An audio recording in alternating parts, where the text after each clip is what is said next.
Hi students, நம்ம இந்த வீடியோவில் என்ன பார்க்க போகிறோம்னா பயோட் சாவர்ட் லா பார்க்க போகிறோம். நான் உங்கள் வெற்றி டியூஷன் சென்டர்லேருந்து கல்யாணகுமார் பேசுகிறேன். சரியா?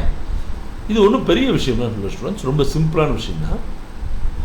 இப்போ அங்கே ஒரு பேட்டரி எடுத்துக்கிறேன், ரைட்டா? இந்த பேட்டரியில் நான் ஒரு வயர் கனெக்ட் பண்ணுறேன், ரைட்டா? இப்போ என்ன நடக்கும்? இந்த பேட்டரியில் இது பாசிட்டிவ், இது நெகட்டிவ், ரைட்டா?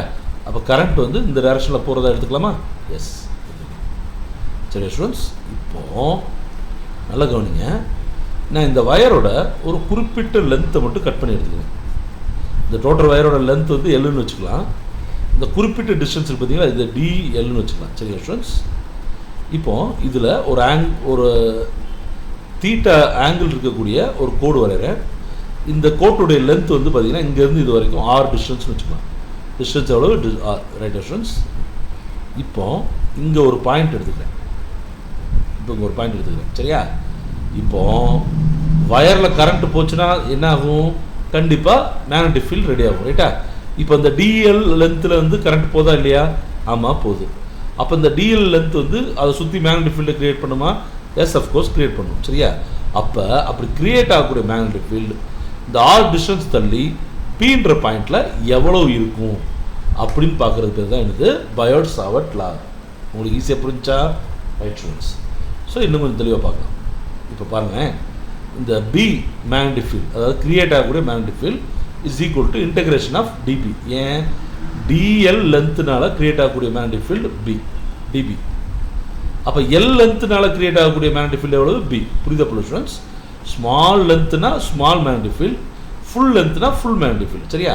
அப்போ இந்த டிஎல்லை இன்டகிரேட் பண்ணால் எல் கிடைக்கும், டிபி இன்டகிரேட் பண்ணால் பி கிடைக்கும், சரிங்களா? இது ஞாபகம் வச்சுக்கோங்க ஸ்டூடெண்ட்ஸ்.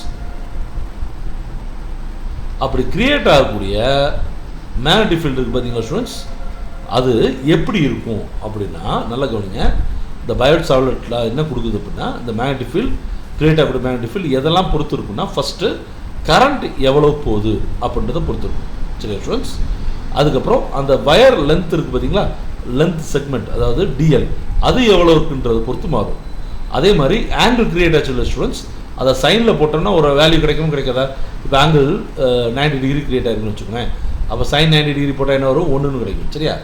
இந்த வேல்யூவை பொறுத்தும், அதாவது sine of the angle theta அப்படின்றத பொறுத்து கிடைக்கும், சரிங்களா? கடைசியாக அந்த பாயிண்ட் வந்து எவ்வளோ தூரம் தள்ளி இருக்குது, எவ்வளோ தூரம் தள்ளி இருக்குது. இப்போ ஒரு வேளை இந்த இடத்துல பி இருக்குது, சரியா? அதுக்கு பதிலாக அதே கோட்லேயே நான் வந்து கியூன்னு ஒரு பாயிண்ட் கொடுக்குறேன், சரியா? அப்போ இங்கே இருக்கிற மேக்னெட்டிக் ஃபீல்டு தான் அங்கே இருக்குமா? இல்லை. ஏன்னா இதை விட அந்த பீன்ற பாயிண்ட்டை விட கியூன்ற பாயிண்ட் தள்ளி இருக்குது, ரைட்டா? அப்போ இங்கே மேக்னெட்டிக் ஃபீல்டு எவ்வளோ இருக்கோ அதை விட ஸ்ட்ரென்த்து குறைவாக தான் இங்கே இருக்கும், கரெக்டாக ஸ்டூடெண்ட்ஸ்? அப்போ எதெல்லாம் பொறுத்து இருக்குது? இந்த கரண்ட்டை பொறுத்து இருக்குது, இந்த டிஎல்லை பொறுத்து இருக்குது, இந்த ஆங்கிளை சைனில் போட்டால் என்ன வருமோ அதை பொறுத்து இருக்குது, அதே மாதிரி இந்த டிஸ்டன்ஸை பொறுத்து இருக்குது, சரியா? அப்போ இதுக்கு ஃபார்முலா என்ன வரும் பாருங்கள். B is equal to integration of dB is equal to mu naught I divided by 4π. ஏன்னா மியூ நாட் ஒரு கான்ஸ்டன்ட், ஐ மாற போகிறதில்ல, 4π ஒரு கான்ஸ்டன்ட், சரியா students? Into dL vector cross r vector divided by r square, சரியா? இதில் mu not அப்படின்னா என்ன? பெர்மியபிலிட்டி. நான் ஏற்கனவே பெர்மியபிலிட்டி சொல்லியிருக்கேன்.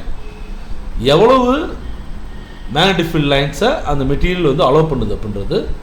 ஆர்ன்றது என்னது? அந்த டிஸ்டன்ஸ். ஆர் வெக்டர்ன்றது அந்த டிஸ்டன்ஸுடைய டைரக்ஷன், சரியா? அதுக்கப்புறம் என்ன இருக்குது? ஐன்றது கரண்ட், ரைட்டா ஸ்டூடெண்ட்ஸ்? ஐன்றது என்னது? கரண்ட், ரைட்டா? ஸோ டிஎல்ன்றது அந்த லைன் செக்மெண்ட்டுடைய லென்த், ரைட்டா? புரிதா ஸ்டூடெண்ட்ஸ்? இவ்வளோதாங்க, இவ்வளோ தான் அந்த கொஸ்டினே, சரியா? ஸோ ஈஸியாக இருக்க ஸ்டூடெண்ட்ஸ். அப்போ டிபி இஸ் ஈக்குவல் டு அல்லது B vector is equal to என்ன வரும்னா mu naught I divide by 4π integration of dL vector cross r vector divide by r square, சரிங்களா ஸ்டூடெண்ட்ஸ்? இதுதான் பயோட் சாவர்ட் லா, சரியா?